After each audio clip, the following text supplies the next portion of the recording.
and welcome to our Tuesday Sangha, Srimad Bhagavatam. And we are studying the section of Bharat Maharaj.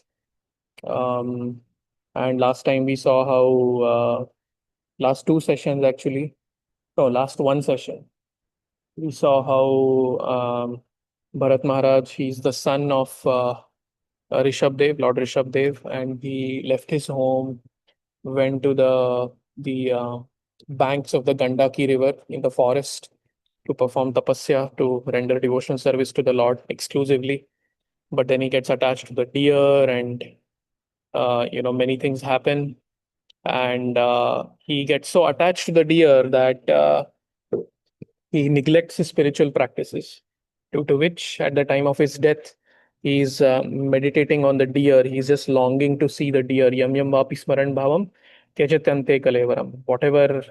Whatever we think of at the time of death, that state you will attain without fail, Krishna says. And because of thinking of a deer, Bharat Maharaj became a deer in his next life.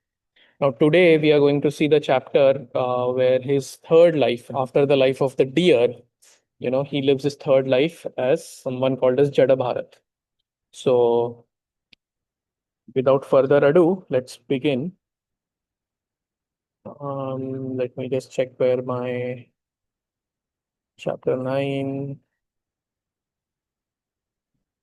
ॐ नमो भगवते वासुदेवाय ॐ नमो भगवते वासुदेवाय ॐ नमो भगवते वासुदेवाय नारायणं नमस्कृत्य नरं चैव नरोत्तमं देवीं सरस्वतीं व्यासं ततो जयम् उदीरयेत् नष्टप्रायेषु अभद्रेषु नित्यं भागवत सेवया भगवतीरुत्तमश्लोके भक्तिर्भवति नैष्ठिकी कृष्णाय वासुदेवाय देवकीनन्दनाय च नन्दगोपकुमाराय गोविन्दाय नमो नमः. Hare Krishna. So we are reading chapter 9, the supreme character of Jada Bharat. There are 20 verses, and so every verse is, yeah, well, we can just have two devotees read 10 verses each. So if anyone wants to go, they can raise their hands. Nandini Mataji, Ritesh Prabhu can do the first 10. Yes, Prabhu. Hare Krishna. Srila Sukdev Goswami continued, My dear king, after giving up the body of a deer, Bharat Maharaj took birth in a very pure Brahmana family. There was a Brahmana who belonged to the dynasty of Angira.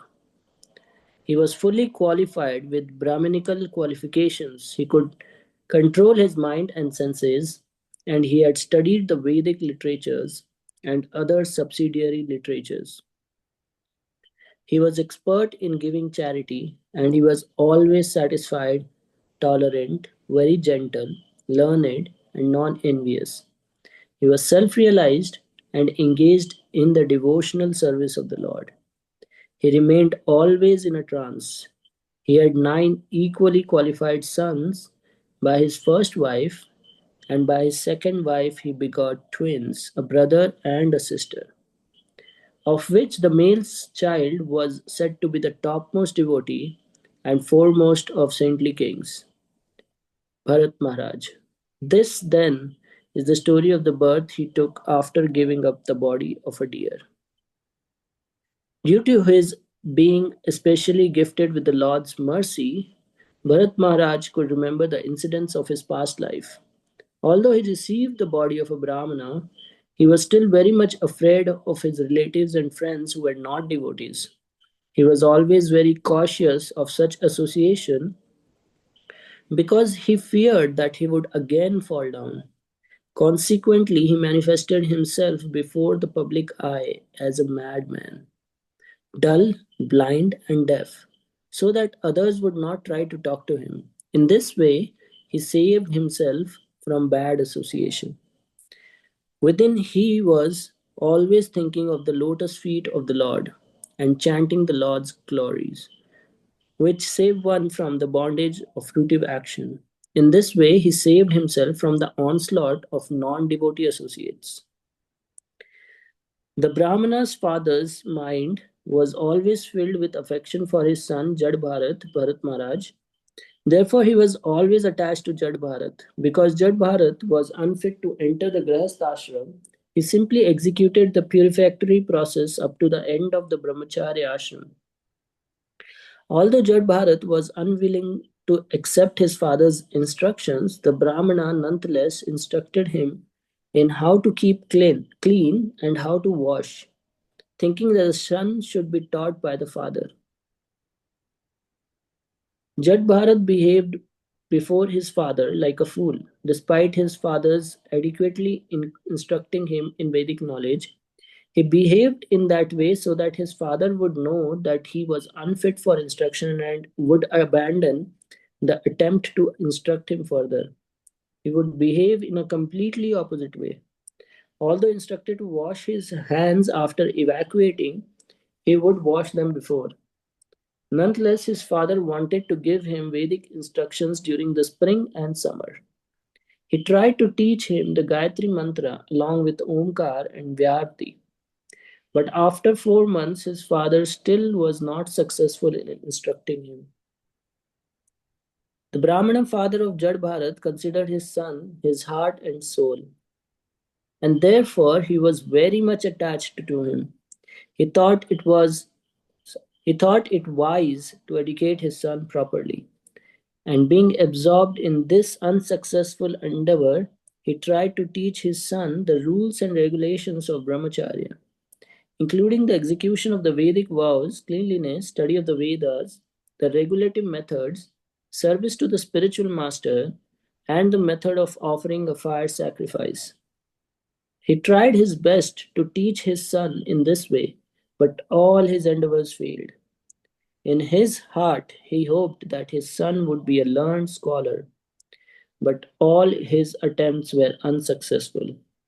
Like everyone, this Brahmana was attached to his home, and he had forgotten that someday he would die. Death, however, was not forgetful. At the proper time, death appeared and took him away. Thereafter, the Brahmana's younger wife, after entrusting her twin children, the boy and girl, to the elder wife, departed for Patilok, voluntarily dying with her husband. After the father died, the 9 stepbrothers of Jad Bharat, who considered Jad Bharat dull and brainless, abandoned the father's attempt to give Jad Bharat a complete education. The stepbrothers of Jad Bharat were learned in 3 Vedas, the Rig Veda, the Samved, and Yajur Veda, which were which very much encourage fruitive activity. The 9 brothers were not at all spiritually enlightened in devotional service to the Lord. Consequently, they could not understand the highly exalted position of Jad Bharat. Degraded men are actually no better than animals. The only difference is that animals have 4 legs and such men have only two. These 2 legged animalistic men used to call Jad Bharat mad, dull, deaf, and dumb. They mistreated him, and Jad Bharat behaved for them like a madman who was deaf, blind, or dull. He did not protest or try to convince them that he was not so. If others wanted him to do something, he acted according to their desires. Whatever food he could acquire by begging or by wages, and whatever came of its own accord, be it a small quantity, palatable, stale, or tasteless, he would accept and eat. He never ate anything for sense gratification because he was already liberated from the bodily conception, which includes one to accept palatable or unpalatable food. He was full in the transcendental consciousness of devotional service, and therefore he was unaffected by the dualities arising from the bodily conception. Actually, his body was as strong as a bull's, and his limbs were very muscular.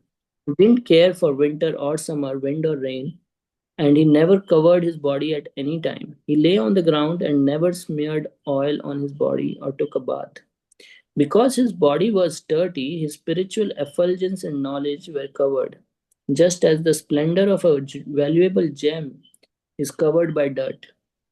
He only wore a dirty loincloth and his sacred thread, which was blackish. Understanding that he was born in a Brahmana family, people would call him a Brahmabandhu and other names. Being thus insulted and neglected by materialistic people, he wandered here and there. Thank you. Thank you, Prabhu. Manjari Gopi Mataji, you can read it till the end. Okay. Jadabharat used to work only for food. His stepbrothers took advantage of this and engaged him in agricultural field work in exchange for some food, but actually, he did not know how to work very well in the field. He did not know where to spread dirt or where to make the ground level or uneven. His brothers used to give him broken rice, oil cakes, the chaff of rice, worm eaten grains, and burnt grains that had stuck to the pot. But he gladly accepted all this as if it were nectar. He did not hold any grudges and ate all this very gladly. At this time, being desirous of obtaining a son, a leader of dacoits who came from a Shudra family wanted to worship the goddess Bhadrakali by offering her in sacrifice a dull man who is considered no better than an animal. The leader of the dacoits captured a man animal for sacrifice, but he escaped, and the leader ordered his followers to find him. They ran in different directions but could not find him. Wandering here and there in the middle of the night, covered by dense darkness, they came to a paddy field where they saw the exalted son of the Angira family, Jadbharat, who was sitting in an elevated place, guarding the field against attacks of deer and wild pigs. The followers and servants of the dacoit chief considered Jadbharat to possess qualities quite suitable for a man animal, and they decided that he was a perfect choice for sacrifice. Their faces bright with happiness, they bound him with ropes and brought him to the temple of the goddess Kali.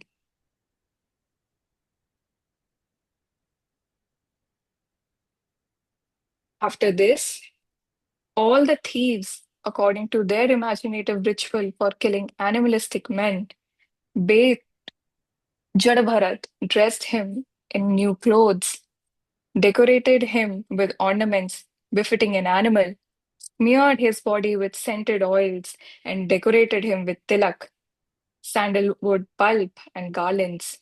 They fed him sumptuously and then brought him before the goddess Kali, offering her incense, lamps, garlands, parched grain, newly grown twigs, sprouts, fruits, and flowers.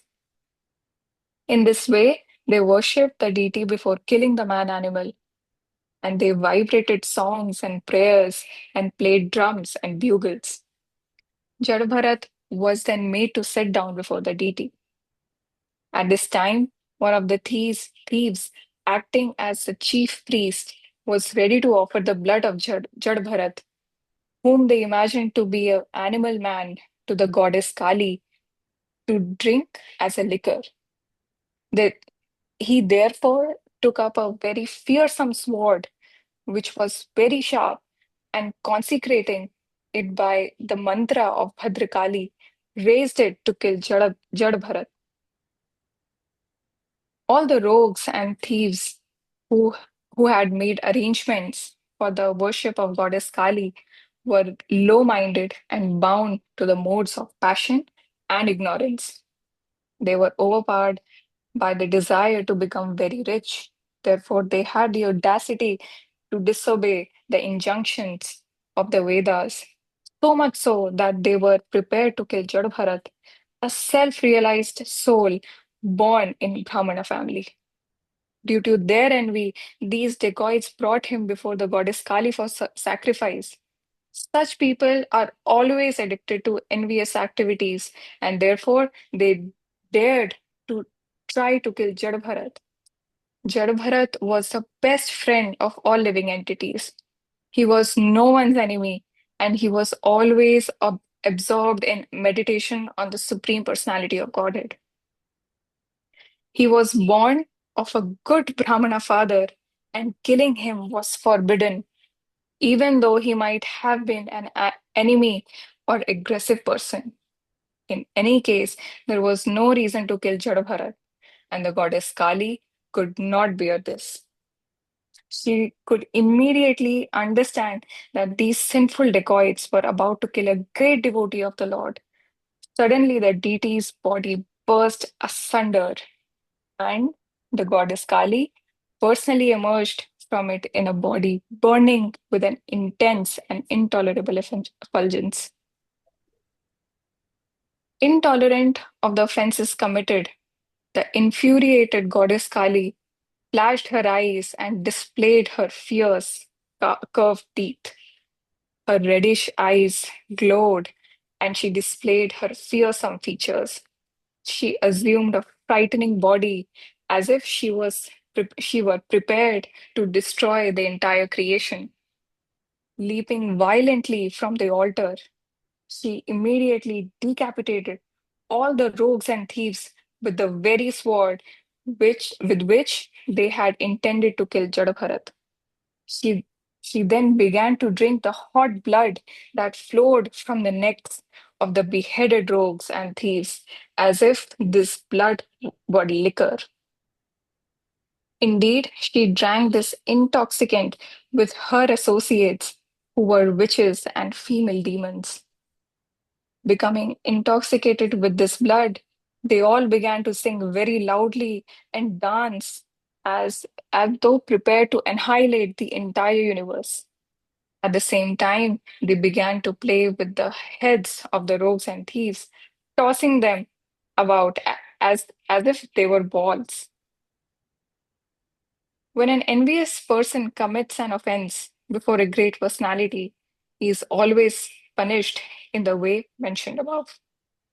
Shukdev Goswami then said to Maharaj Parikshit, O Vishnudat, those who already know that the soul is separate from the body, who are liberated from the invincible knot in the heart, who are always engaged in the welfare activities for all living entities, and who never contemplate harming anyone, are always protected by the Supreme Personality of Godhead, who carries his disc, the Sudarshan Chakra, and acts as supreme time to kill the demons and protect his devotees. The devotees always take shelter at the lotus feet of the Lord. Therefore, at all times, even if threatened by decapitation, they remain unagitated. For them, this is not at all wonderful. Hari Bol. Thank you, Mataji. ॐ अज्ञानतिमिरन्धस्य ज्ञानाञ्जनशलाकया चक्षुरुन्मिलितं येन तस्मै श्रीगुरवे नमः। श्रीचैतन्यमनोभीष्टं स्थापितं येन भूतले स्वयं रूपः कदा मह्यं ददाति स्वपदान्तिकं। वन्देऽहं श्रीगुरोः श्रीयुतापदकमलं श्रीगुरून् वैष्णवांश्च श्रीरूपं सागरजातां सहगण रघुनाथान्वितं तं सजीवं साद्वैतं सावधूतं परिजनासहितं कृष्णचैतन्यदेवं श्रीराधाकृष्णपादान् सहगण ललिता श्रीविशाखान्वितांश्च नमा ॐ विष्णुपदाय कृष्णप्रेष्ठाय भूतले श्रीमते भक्तिवेदान्त स्वामिनिति नामिने नमस्ते सरस्वते देवे गौरवाणी प्रचारिणे निर्विशेष शून्यवादी पाश्चात्यदेशतारिणे नमो महावदन्याय कृष्णप्रेमप्रदायते कृष्णाय कृष्णचैतन्य नामिने गौरद्विषे नमः। हे कृष्ण करुणा सिंधो दीनबंधो जगत्पते गोपेश गोपिका कांत राधा कांत नमोस्तुते तप्त कांचन गौरांगी श्री राधे वृंदावनेश्वरी वृषभानुसुते देवी प्रणमामि हरिप्रिये वाञ्छाकल्पतरुभ्यश्च कृपा सिन्धुभ्य एव च पतितानां पावनेभ्यो वैष्णवेभ्यो नमो नमः। जय श्री कृष्ण चैतन्य प्रभु नित्यानंद श्री अद्वैत गदाधर श्रीवासादि गौर भक्तवृंद हरे कृष्णा कृष्ण कृष्ण हरे हरे हरे राम राम राम हरे हरे हरे कृष्णा कृष्ण कृष्ण हरे हरे हरे राम राम राम हरे हरे कृष्णा कृष्ण कृष्ण हरे हरे राम राम राम हरे हरे मुखं करोति वाचालं पङ्गुं लङ्घायते गिरिं यत्कृपातमहं वन्दे श्रीगुरुं दीनतारणम्।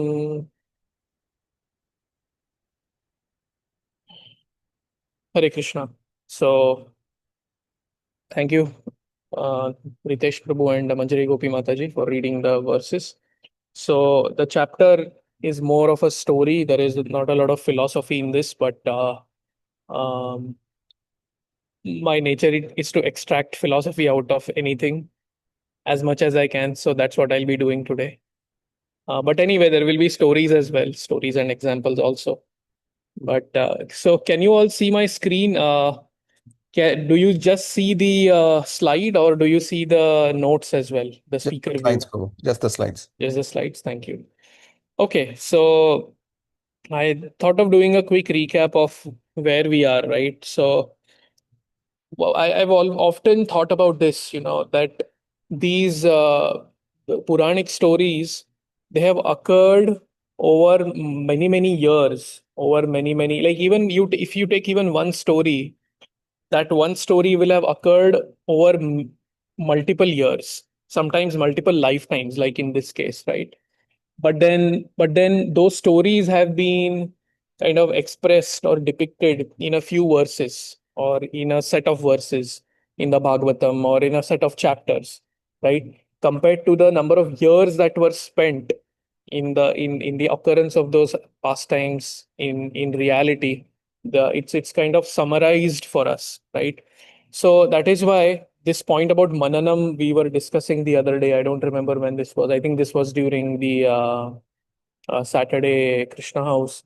So that is why we have to really try to think about what these characters are going through, what these characters are really, really. It is so intense for Bharat Maharaj, right? He is born as one of the nine Yogendras, the sons of Lord Rishabdev, and we saw in one of the previous chapters the instructions of Lord Rishabdev to his sons. And Prabhupada says that these instructions are important not only for householders but also sannyasis. They are very apt for sannyasis, right?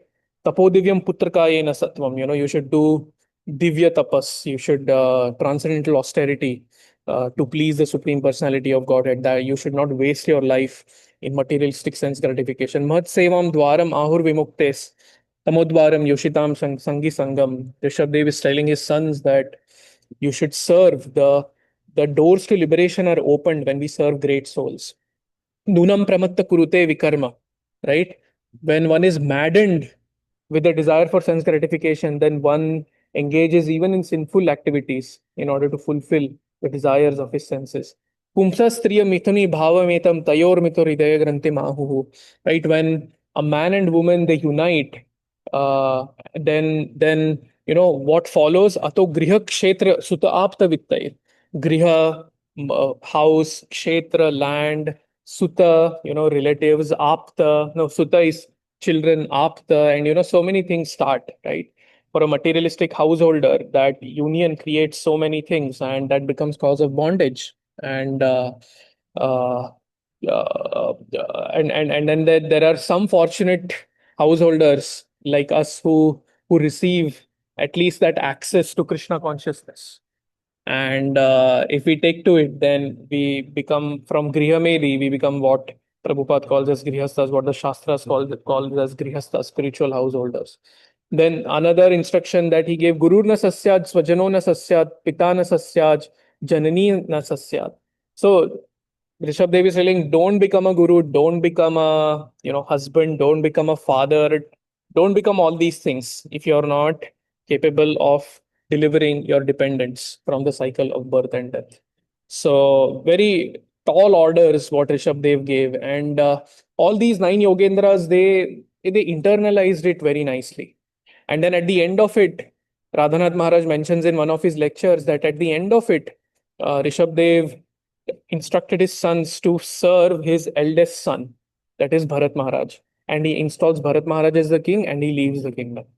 And this is what this is what the previous section of Lord Rishabh Dev describes. And then Bharat Maharaj rules the kingdom very nicely. He becomes a great king and he rules his subjects with the highest ideals of Dharma. He rules the kingdom like that. He's a great devotee of the Lord. And the cultural practice that time is after a period of time ruling the kingdom, one leaves the home and goes to the forest to perform austerities to please the Supreme Personality of Godhead and to exclusively dedicate their lives to Krishna's service. And this is what he does. But then we know the story that he sees this deer who was this baby doe, fawn, deer or doe, fawn, whatever. Let's just go with baby deer. So this baby deer is born to a deer who just died, and Bharat Maharaj takes this deer, and we saw beautifully how Sundari Saki Mataji last time she described that Bharat Maharaj becomes attached to the deer. What started as an initial, as a heartfelt compassion, a very genuine, the right thing to do, it turned into something like a misplaced compassion because his sevas to the Lord started getting affected. And then he becomes attached to the deer. Then he so attached that he leaves his services, that he leaves his meditations, and then finally he remembers the deer at the time of death and he becomes a deer. And not an ordinary deer at that, he becomes a very exalted deer. And he remembers, Krishna says in the Gita that neha bikramanashosti pratyavayo na vidyate swalpam apasya dharmasya trayate mahato bhayat. Although externally Bharat Maharaj has been demoted to an animalistic body, yet his consciousness is very much intact. So the dear Bharat Maharaj remembers all the things that happened in his past life and how he committed these mistakes. And for that, he leaves his mother, dear, and then he goes to the same place where he had performed austerities in his previous life. And there, all he does is he just listens to the sages, speaking over there, and he just listens and listens and just prepares for a next life. And it is said that he's an austere deer apparently. He doesn't even eat like fresh grass and stuff like that. He eats dried leaves and dried grass and things like that. A very austere deer. And then he passes his life as a deer, and then he's born the as Jaḍa Bharat in his next life. And that's what we read today. And so it's a lot of roller coaster for Bharat Maharaj actually. What we are seeing in a couple of chapters has spanned multiple lifetimes for Jaḍa Bharat, for Bharat Maharaj. And that is something that is very instructive for us. And that is the mananam that should try to do that lesson for me also. That this mananam, when we really, really think about the tribulations that these devotees have gone through, and despite those tribulations, they have remained attached to the Lord. That gives us a lot of hope and that gives us a lot of strength to carry on in our own devotional life. So this was a little bit of a recap. And this chapter progression, it's very simple. In the initial part, we see how Jaḍa Bharat is born to this Brahmana, who is a very compassionate Brahmana. But then, and he has a lot of goodwill for Jaḍa Bharat also. He is very merciful. He tries to teach Jaḍa Bharat all the principles of Vedas and all the principles of civil life and everything. But Jaḍa Bharat doesn't pay heed to any of those things because he doesn't want to get entangled into materialistic life again. Remember, he has this strong you can say a regret of some sort, a remorse of some sort, that he committed a blunder 2 lives ago, and he doesn't want to do that again. And then it describes in the chapter how, very simple thing, like I teach Prithu. I remember teaching Prithu that, even now whenever he goes to pee or poop, I tell him, whenever you pee and poop, after that you should wash your hands. And then sometimes he agrees, sometimes he doesn't, and he runs away and whatnot, but I try to teach that to him. So similarly, this Jada Bharat's father did that, but then Jada Bharat did the exact opposite thing. Sometimes kids do the exact opposite thing, but they do that out of a childish fervor, childish mentality. But Jada Bharat was actually doing it deliberately, apparently, because he was, and internally it says that he was totally absorbed in the supreme personality of Godhead and in his remembrance. And then the next part is the story where these dacoits kidnap Jadabharat, and they are ready to offer him as a human sacrifice to goddess Kali. And then we see the story how goddess Kali bursts out of her deity and kills all these dacoits and protects Jadabharat. But this is a very simple chapter progression. One of the things that is mentioned in these verses is that uh, Jadabharat, he felt the real heat of making a wrong decision, of ignoring his spiritual practices in the pursuit of something material, of taking care of a deer, right?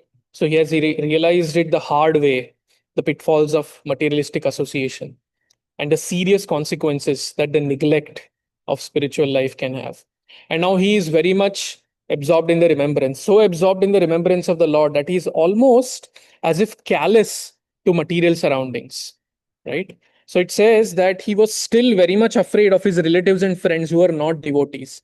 In this way, he saved himself from the onslaught of non devotee associates. And to this extent he went to the other extreme, just whatever was anyone tried to teach him, he did the exact opposite of that. Now there is this theme that comes out of this, of course we as practicing sadhakas in Kali Yuga, this is an extreme example for us, wherein a sadhaka completely neglects his the what we call as the conventional way of living, in the pursuit of spirituality. But in our case, that is neither required nor recommended, right?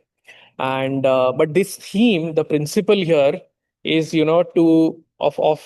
of not being willing to get attached to the world, and therefore trying to disassociate ourselves from the world, therefore trying to be aloof from the world. That is the principle that is being discussed here, and that principle also is applicable to us, any sadhaka for that matter, because we do engage with the material world, we do engage with the outside world, we do engage with someone who is not a devotee externally. Internally, everyone is a devotee. Jivahera Swarupa hoy Krishnera Nityadas. Internally, everyone is a devotee. But then externally, one may not be a devotee. And so we may try to avoid association. And that's what Asat Sanga Tyaga e Vaishnavachar. That is what Mahaprabhu also said, that one of the important tenets of Vaishnavism is to avoid bad association. Um, what is that verse? Mat karma krin mat karma, mad bhakta sanga varjita. Krishna says, sanga varjita. Materialistic association needs to be given up, right? Now, we'll do some questions here. So this is what Jada Bharat is, and this theme of not getting attached to the world, be staying aloof from the world, disassociating ourselves from the world comes. Now, can you think of any other examples in the Shastras or in the Puranas that you heard where somebody they didn't want to get entangled into the material world, but then for that they took very drastic steps? Any examples? Can anyone think of?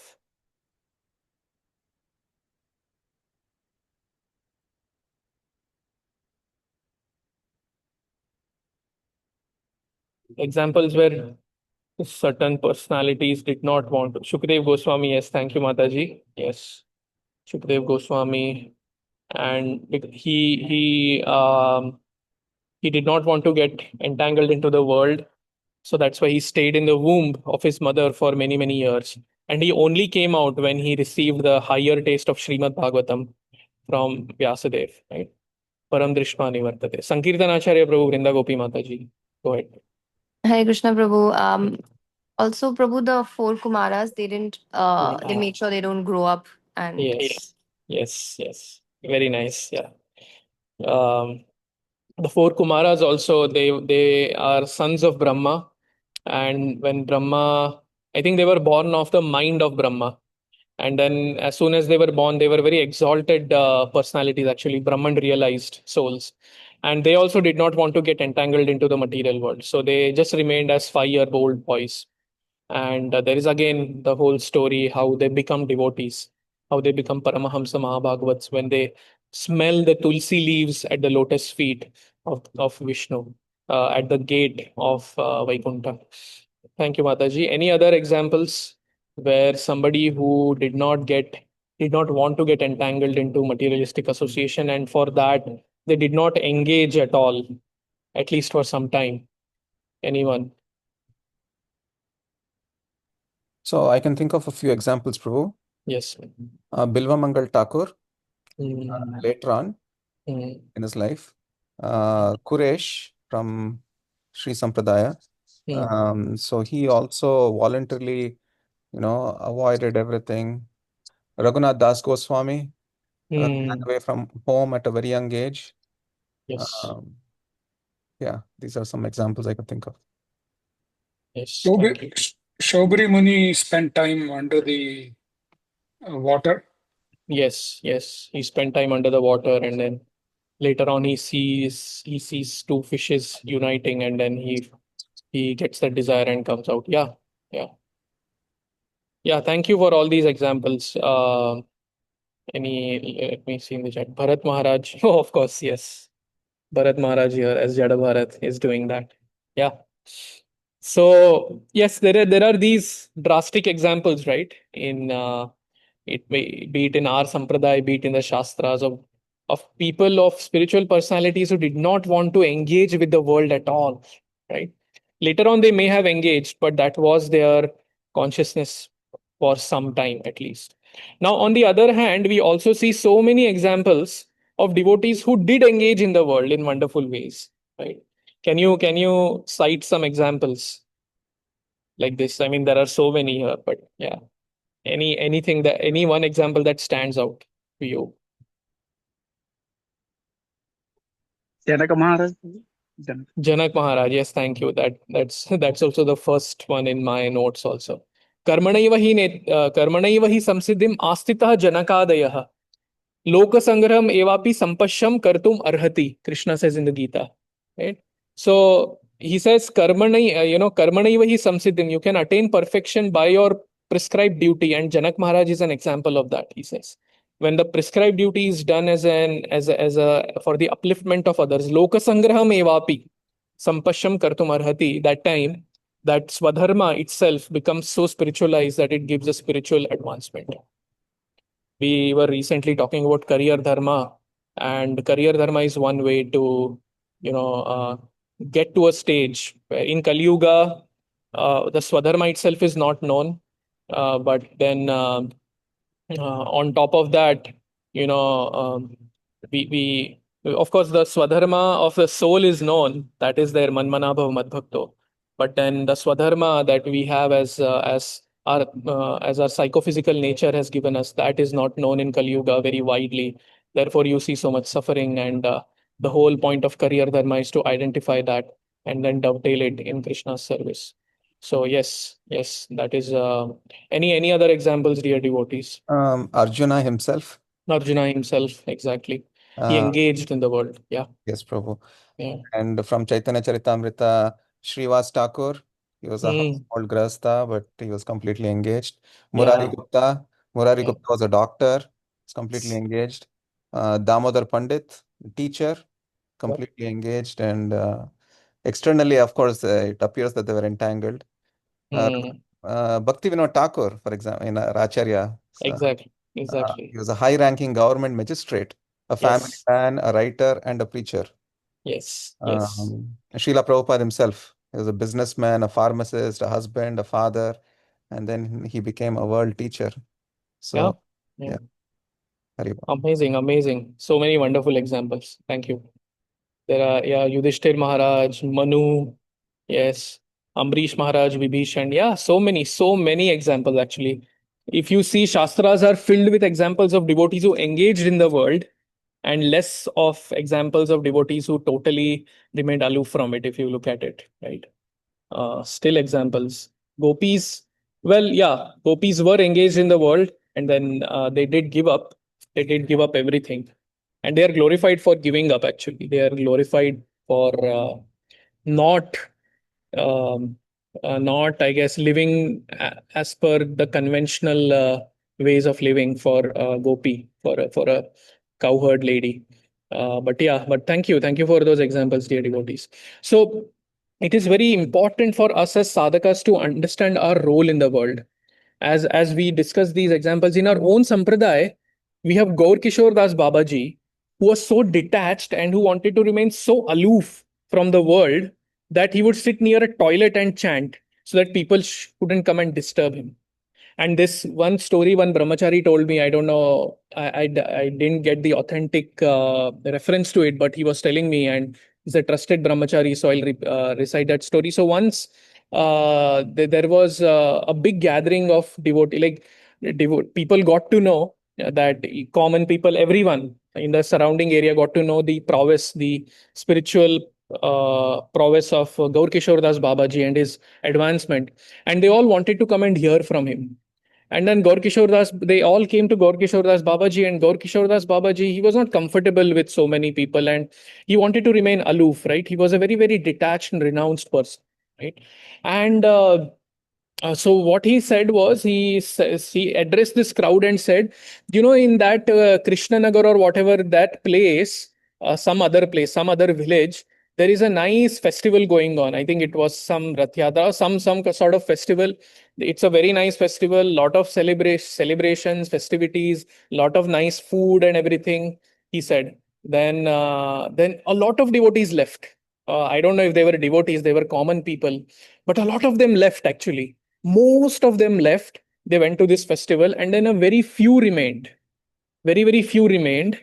And then Gaur Kishore Das Babaji said something which was really strong. He said, now that the womanizers have gone, now we can have Krishna Katha, he said. So very strong example. And this is the level of, how aloof he was, how detached, how renounced he was. And then there is, on the other hand, in the same sampradaya, his own Shiksha Guru, who is Bhakti Vinod Thakur, as Gaur Kumar Prabhu so beautifully described, he was a district magistrate. He was engaged in the world right there. He was in the, you can say, in a very influential position in the world, a district magistrate, and he was very expert at it. And the British, they were so impressed by his learning and his efficiency. It is said that uh, he was a judge, so he had to make decisions, give his decisions or judgments on various cases, criminals and everything. And then it is said that he was so efficient that he would do the work of what 10 judges would do in one day, he could do alone on single-handedly in one day or something. Some multiple judges, I don't know if it's 10 or not, but that was his efficiency. He was there engaged in the world, and he used that influence actually to make spiritual changes. He did that. He was at one point he was posted in Jagannath Puri also, wherein he tried to bring about some improvements there, and that's where even Bhakti Siddhanta Saraswati Thakur was born. So we have both these examples in our own sampradaya, right? And now it's not that we revere both of them equally. We revere Bhakti Vinod Thakur equally, and we revere Gaur Kishore Das Babaji equally. We worship them. We celebrate their appearances and disappearance days, and so on. Right. So we have to. We are, all both these are there now. Now these are superlative examples, of course, and now this is where I want to bring in and discuss this theme of how as practicing sadhakas, how do we interact with the world, and what is the spectrum of interacting with our with this world, right? And if we once this slide becomes complete, we'll see that we even we, our own selves, we actually gravitate in these various, it's like a pendulum. We gravitate in on different levels of the spectrum at different, points in our life, different points, even in our different points in our day, right? Different phases of our life and things like that, right? So one way to interact with the world, right? One way to interact with the world that jivas do is an attached interaction, right? Attached. Uh, the karmis, for example, Chetan Chandra Prabhu says they glorify, they romanticize the world. They think that the world is meant for sense gratification. So they are attached to senses. They are attached to the world around us. They are attached to the jivas around them in an external sense, on an external level, on a bodily level, or on a mental or emotional level. They are attached, right? And bhogaishwarya prasaktanam taya paharate chetasam vyavasayatmika buddhi samadhau na vidhiyate. Krishna is saying, for the person who is attached to sense gratification, they remain oblivious to something.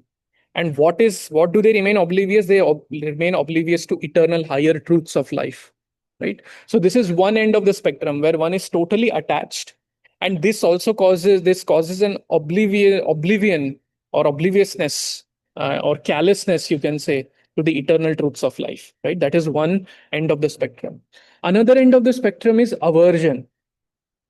One is totally averse to engaging in the material world at all. They don't want to engage in the material world, right? At all. And they are just like Mayavadis are a good example of this. They just call the world as illusion. So there is no question of, engaging with it. That is the level of aversion that they have to the world, right? Now, aversion, on the other hand, causes something. It also causes a kind of obliviousness. I don't know what is the right noun for oblivion or oblivious, but it causes an oblivion. What is that, anyone?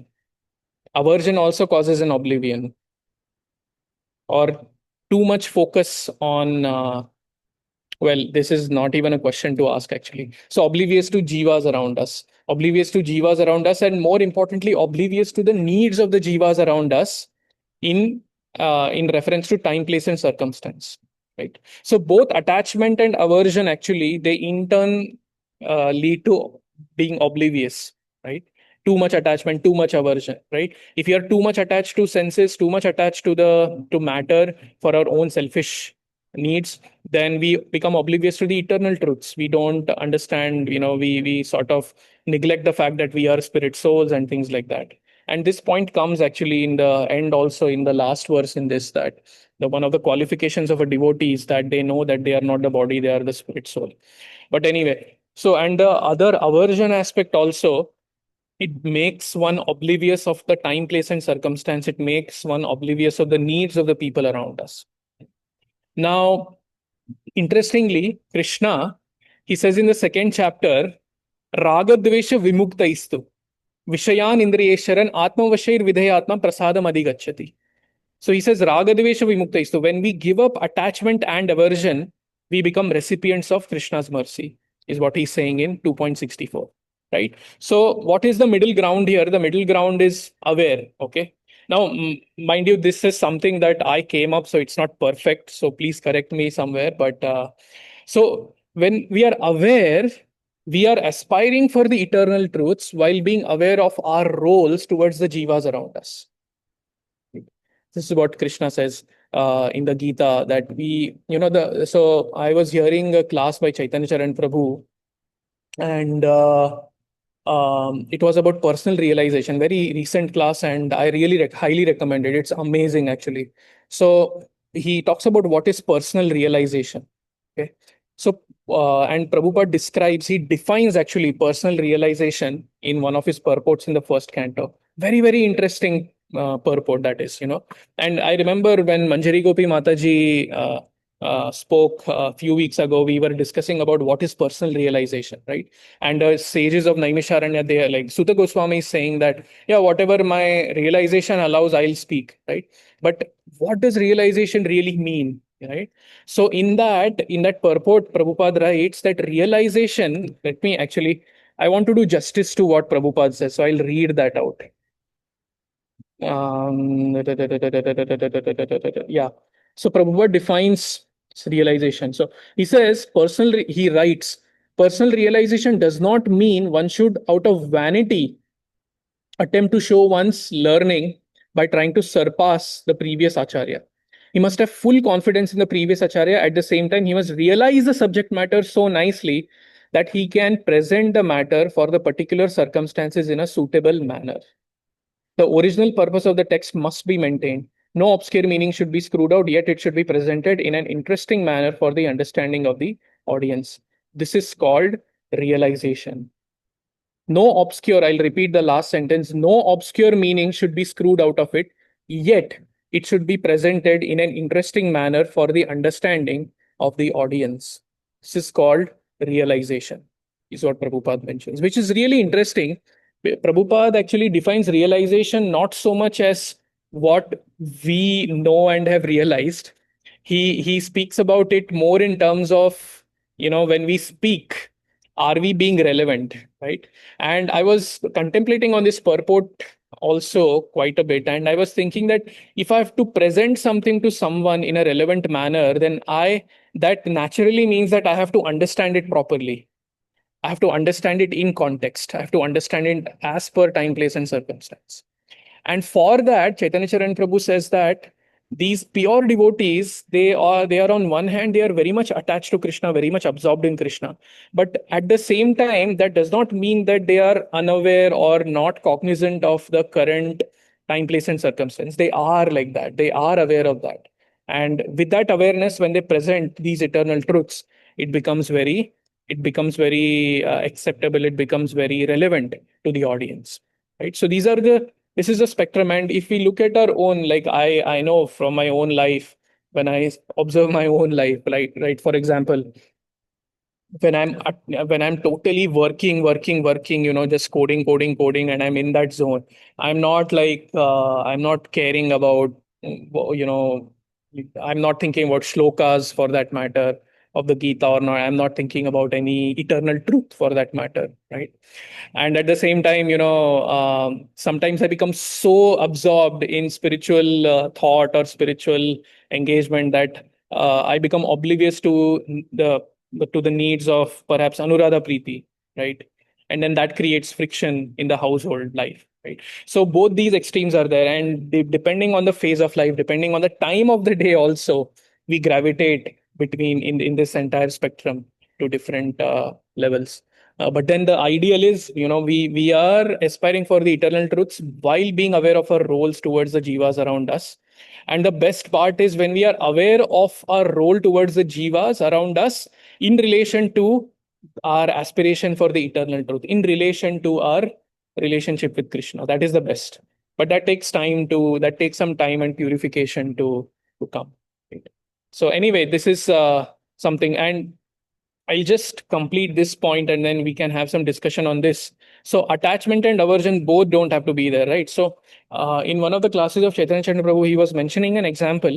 So one Mataji from Australia, devotee Mataji, called him, and she said, Prabhu, so I'm in a fix right now. I'm in a situation where I need your guidance. So she said that her mother had passed away, and she was the eldest sister, and her mother had passed away, and they were going to hold a memorial for her mother, and she was supposed to speak as the eldest sister. One of the important things that she had to do was to speak and make an offering to her deceased mother. And she told Chaitanya Chandra Prabhu, but my family is such that I can't talk about God, or I can't forget about Krishna. I can't even bring God in the picture. I have to be very, very, very, very, in a sense, neutral, and just talk about my mom. But I don't want to go there on the stage and not talk about Krishna. I don't want to go there on the stage and not speak about Krishna. I want to speak about Krishna, but I know it won't be appreciated. What should I do? She asked Chaitanya Chandra Prabhu. Now, Chaitanya Chandra Prabhu gave her a very beautiful advice. He said, whatever values and principles that your mother taught you, they were actually relevant to you for you to take up Krishna consciousness. Those values became part of your journey because your mom gave you those values. you were able to take up Krishna consciousness. And this is a very important point also. And that's where I mentioned that in Ritesh Prabhu's father's this thing also, we all made an offering to him, that, I'm grateful to him because he gave that kind of upbringing to Ritesh Prabhu. He gave those values to Ritesh Prabhu, due to which Ritesh Prabhu was able to take up Krishna consciousness in a nice way, right? So a lot of credit goes to our parents, actually, for giving us certain values that were favorable to our taking up Krishna consciousness. So this Mataji, so Chetan Chand Prabhu, coming back to that example, so he told this Mataji that you can speak about whatever values your mom gave you, whatever love that your mom gave you, care that your mom gave you, and internally you can think that yes, this love and care that her mother gave her, it's actually coming from Krishna, right? Internally you can think about Krishna. And she made this beautiful offering, and it was so surprising to her that after the offering, her younger sisters, they came to her and they said, wow, it's like we lost our mother but we have got our sister back, is what they said to this Mataji. They said that we thought that you became a part of a cult and you didn't care about any of us, but this offering that you made was so beautiful that it really touched our hearts, and now we know that what you're doing is very sublime and it's very nice, right? So this way, on one hand, the Mataji chose not to be averse, right? And she chose to act in that awareness mode, that she was aware, she was grateful to what values her mom gave her, the upbringing that her mom gave her, and internally she was thinking of Krishna, right? So this is one example. But anyway, any thoughts on this before we move on to the next points?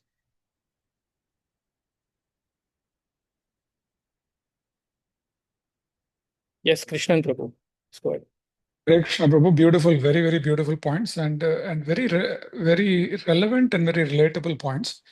So I have a friend who has told me that his father has told him that I've lost my son to Krishna consciousness. And so it is, so this, he's mentioned this to me a few months ago. And we talked about how important it is to be compassionate uh, with our parents who may be from a completely different sampradaya. And the so I think very, very relevant points. I have to somehow find this recording and share this with him. The other point that I wanted to make was, actually it's a nice realization from the purport, the sentences that you read that Srila Prabhupada has written.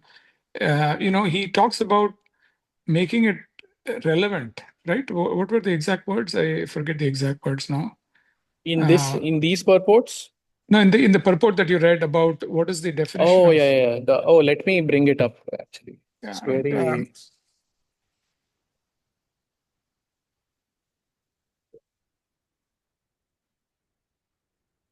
Yeah.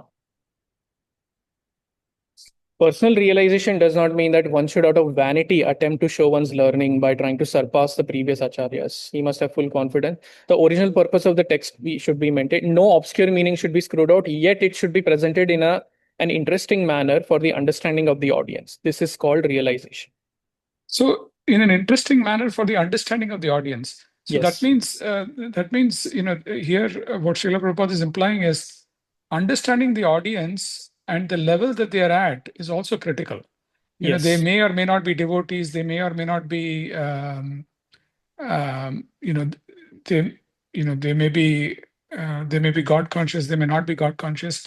But understanding what they will appreciate and then elevating them slightly from where they are is, I think that's the advice that Chaitanya Charan Prabhu also gave, which is what will be relevant to that Mataji's sisters Yes. who are not very favorable, or who are probably not God conscious, and but they may be favorable to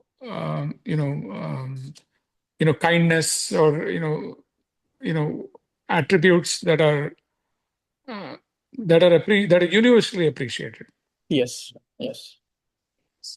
Thank you Oh, so much, Prabhuji. oh, that's precisely the understanding. And yeah, this is now for that Mataji to make it, in one sense, to make it relevant to her sisters, for example, she would then have to think of her own role in it, right? And that with that, actually, she will see how these principles of Krishna consciousness are applying in her life also, right? So it's very interesting that in the pursuit of giving something sublime to others in a relevant way, we actually realize our own selves, right? Maharaj says, in giving we receive, right? So it's something like that. In sharing realizations as per the audience, we ourselves get realizations also, right? Anyway, I don't want to make too many abstract points here. Sankirtan Acharya Prabhu, yes. Hare Chandra Krishna, Gopal. Prabhu. Yes, ma'am. Yeah, Prabhu. So, amazing story, very so relevant, and this reminded me. We were talking to this devotee girl who's looking for a job the other day, and she was just saying, and she was thinking of moving into the temple, and she said, if I move into the temple, then in case I don't get a job, then my parents will blame it on Casey, although her parents are like favorable, they understand her things, but still. So that just made me realize that it's so important for us as devotees to show Krishna consciousness under the best light. Of course it's the best, but even to others we need to show it under the best light, that yeah, we have amazing careers, we progress, whatever everyone's wavelength is, we really need to match it. And yeah, so I was just thinking on that terms, that sometimes it's very subtle, but it becomes important for us to even succeed in our career, to show that no, Casey doesn't make you bad, doesn't lead you to a bad career or things like that. Yes, yes. No, definitely. We have to be relevant like that. And yeah, it's quite case by case basis also. Like I remember in my own life, since you mentioned this Mataji, right? You She thinks that if she doesn't get a job, then her parents will blame it on Krishna consciousness. So I got introduced in my first year of engineering, and my GPA was very nice in my first year, even second year, actually. Second year is when I really got connected to devotees, moved in with them and everything. Now, in my third year, first semester, my GPA suddenly dropped. It dropped big time. And I myself was shocked. I myself was so disturbed by that. And then immediately, one of my immediate relatives, he said, look, you're doing this, ISKCON. That is why your GPA came down, right? Immediately. Now, he was actually right. To be honest, he was actually right, because sometimes we do that. We do neglect our other responsibilities. But then in other situations also, like it might be that we are just sincerely trying to do everything nicely. We are trying to be relevant. We are trying to practice Casey, but still, due to certain preconceived notions that parents might have, due to certain preconceived notions that our relatives might have, they might still be unhappy. But then there you can't do anything. But then to distinguish between these two situations, we need a little bit of guidance. We need to really understand the person, and then uplift them from, not upliftment is a step forward. Actually, upliftment is a step that comes later. But even just to be nice to them, that itself is, you will give them some sort of upliftment and be relevant to them. Thank you for sharing that example. Any other thoughts here, dear devotees? Even understanding the level of our parents. Yes, exactly. Yeah, exactly. It's important, and accordingly we give them, right? It's not just that, chant 16 rounds, that doesn't work. Or yeah. Any other thoughts here, dear devotees? Okay. Anyway. Okay. Hare Krishna Prabhuji. Yes, Lekha Mataji, Hare Um, Krishna. Hare Krishna Prabhuji. Yeah, thank you, Prabhuji. It's very, very, very relevant. All the points that you're mentioning, it's extremely relevant, and something that I'm seeing with my own family circle, with my own friend circle. And over the years, one thing I've understood is just having this deep level of understanding, uh, as others were pointing out to, but also, for example, if we know They are going.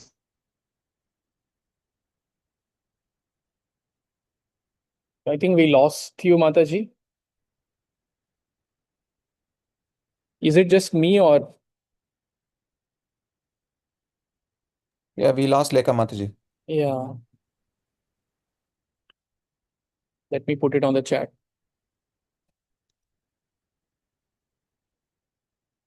Well, I don't want to say we lost you. We cannot hear you.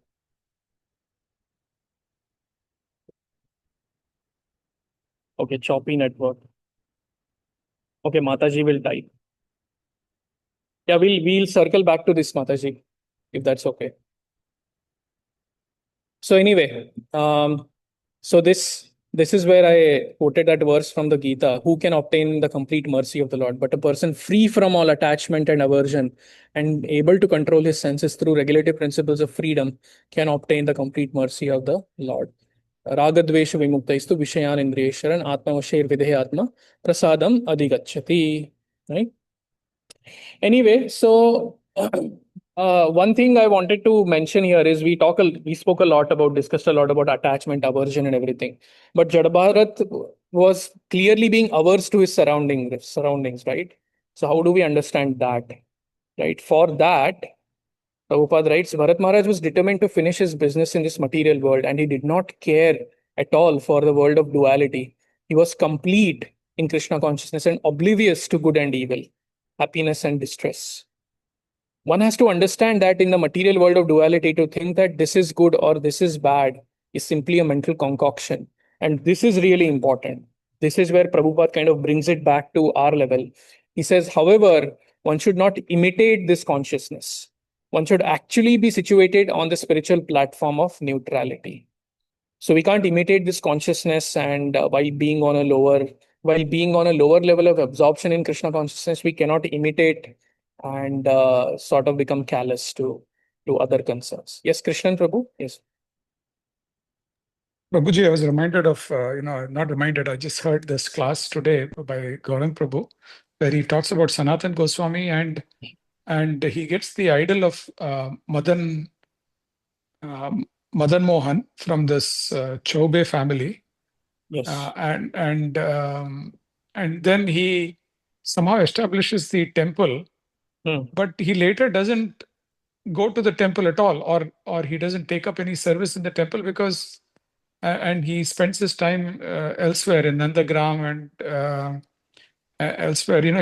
Because he knows that if he's there in the temple, he'll be completely drawn to it, and so that's also very similar to you know um, Bharat Maharaj and his.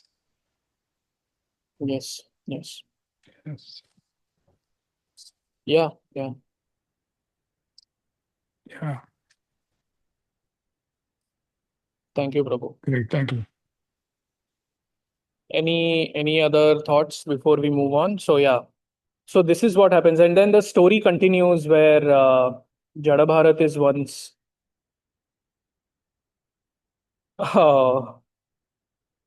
Okay, well, let's circle back to Lekha Mataji before we proceed. So this is what she wanted to say. Most of the misunderstanding between family and friends happens because of unmet needs or unexpected changes. Being cognizant of that and meeting them at where they are helps. After all, we would love for them to be KC, Krishna conscious as well, and it depends on how we function, as Vrinda Gopi pointed out. Yes, perfect, Mataji. That's very true. Okay, now moving on. So what happens in the story is Jada Bharat, his father passes away, and then his brothers, they are sort of taking care of him, but not in a very nice way.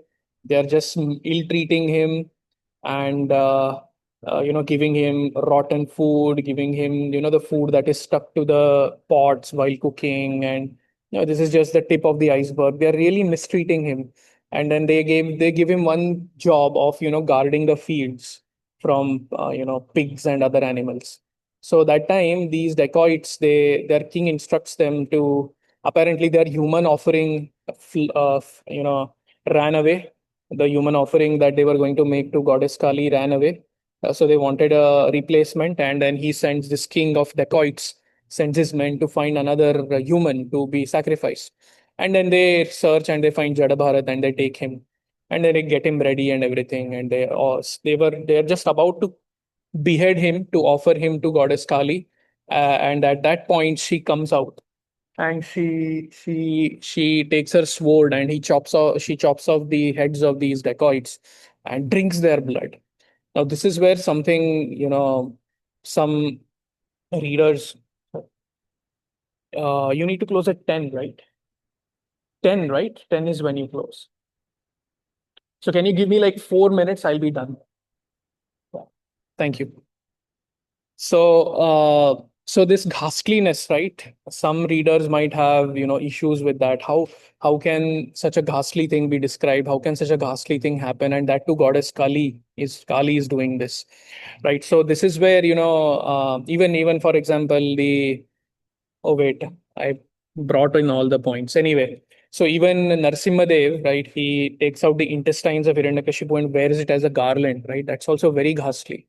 And actually, when the British they came to rule over India, they saw that culturally they alleged that the Indians are very ghastly in their worship because ghastly and immoral in a sense, because ghastly because they worship goddess Kali, who is so ghastly in her appearance, in her whatever activity she has done as per the Puranas, and Krishna. Krishna is worshipped, although he did this whole extramarital affair thing with the gopis and everything. So how can Hindus worship these two personalities? That was one of their allegations. But anyway, so now the understanding here, what Chaitanya Charan Prabhu mentioned is that the same Shakti or the energy of the Lord manifests differently according to the modes. So on a transcendental level, for those who are aspiring for the transcendental level of consciousness, the same Shakti, the energy of the Lord, is Radharani or Lakshmi Ji or Sita Maya and things like that. On the Sattva Gun, it's Mother Parvati. And on the Rajogun, it's Durga Devi. In fact, my Kula Devi is Durga Devi. And I remember when I was taught to, pray for good marks. And that's what I did. For many years, I would pray to Banshankari Devi. Like she's called Banashankari Devi. She's a manifestation of Durga Devi. I would pray to her for good marks. I would pray to her to get into a good college, get a good job and whatnot. And then in Tamogun, it's goddess Kali, right? Now, different people are on different levels of consciousness. Not everyone is on a transcendent level. Not everyone is on a sattva, rajas, or tamas platform. So Sanatan Dharma is so accommodative actually that it accommodates practitioners on all levels of consciousness. It's not just one, it's not an Abrahamic way of thinking that if you can't be here, then you are rejected. You'll go to hell. It doesn't work that way. So there is elevation and protection. So the elevation is at whatever level you are, you can get elevated slowly from there, right? And at the same time, whatever consciousness you have developed, that does get protected. Like we see in the case of Bharat Maharaj, Jada Bharat, right? Goddess Durga, she actually protects Bharat Maharaj. She cannot tolerate that a devotee of the Lord, devotee of her Lord, is getting beheaded as an offering to her. She can't stand it. So she completely purifies. So she elevates the dacoits by killing them. And on the other hand, she protects the consciousness. She protects actually Jada Bharat.